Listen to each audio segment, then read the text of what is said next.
Lesson 3. Don't waste your life in bed. The most valuable resource you have is time.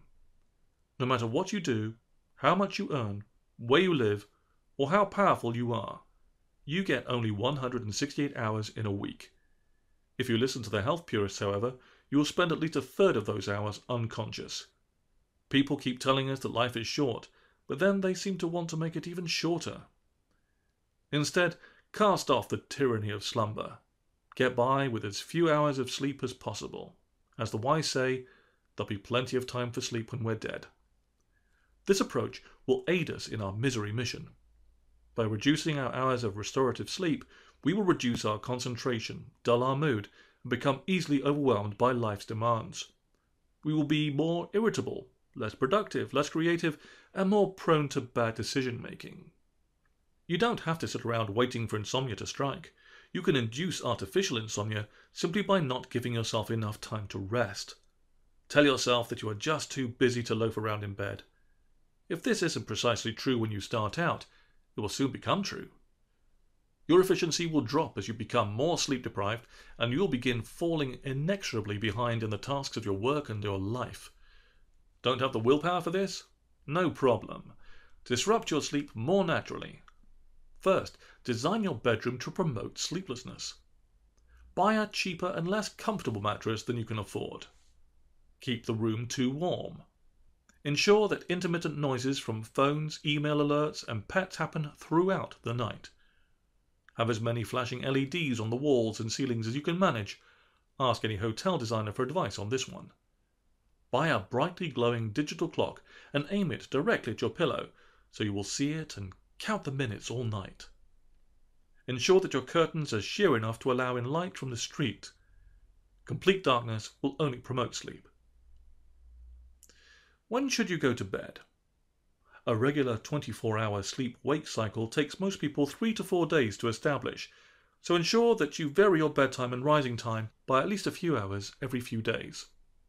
Stay up 3 hours later on days where you don't have to go to work. Can't afford to travel enough to give yourself constant jet lag? No problem. This alone will do the trick, and without even leaving home. Regardless of when you go to bed, spend that final hour on activities that ensure you won't drop off to sleep. Perform mentally difficult work. Watch the news. Read gripping novels that you'll be unable to put down. Use your bedroom as a study space, workspace, dining area, television room, and for as many other activities as possible. When you do eventually hit the sheets, make wise use of the wakeful time before you drift off. Worry.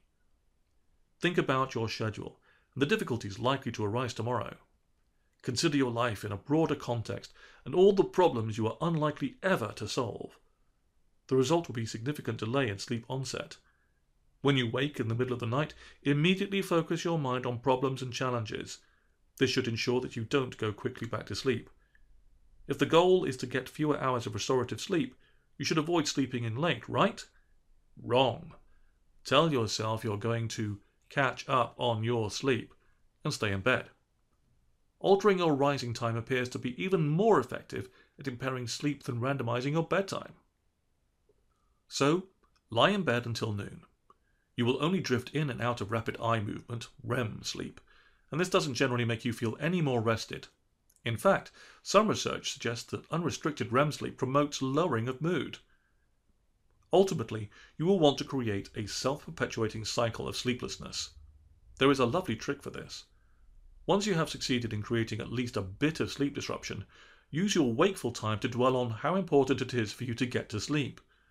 Look at the clock and calculate how many hours remain before you have to get up. Tell yourself that tomorrow you will desperately need to be rested, and that time is slipping away. Ignore the fact that you have survived past sleepless nights and that trying to force yourself to sleep is the best way to stay awake. Jettison any sense of equanimity and replace it with stressed-out urgency. This should allow you to lie there, wide-eyed and alert until dawn. Finally, nap all you like. The 30 to 45-minute power nap tends to be restorative for most people, so instead you will want the 2-hour or longer misery nap that occupies much of the afternoon. This will leave you feeling groggy and unproductive, and it will make it even easier for you to lie in bed sleepless later that evening.